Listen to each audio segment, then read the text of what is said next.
দিদা ময়লা স্তূপের মধ্যে একটা সোনার লণ্ঠন দেখতে পেয়ে দ্রুত তুলে নেয়, কিন্তু লোভী দাদু জোর করে সেই লণ্ঠনটি দাদির কাছ থেকে ছিনিয়ে নিয়ে যায়।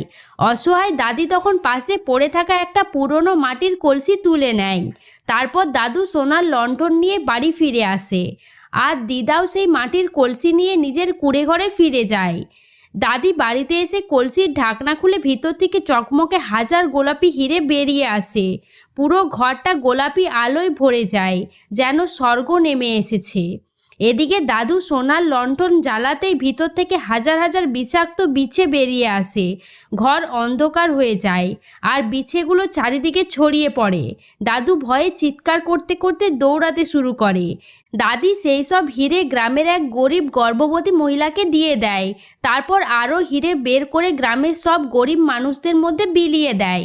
গ্রামের সবাই খুশিতে কাঁদতে থাকে, কিন্তু শেষে দিদা চুপচাপ বসে থাকে, কারণ কেউ লাইক বা সাবস্ক্রাইব করে না।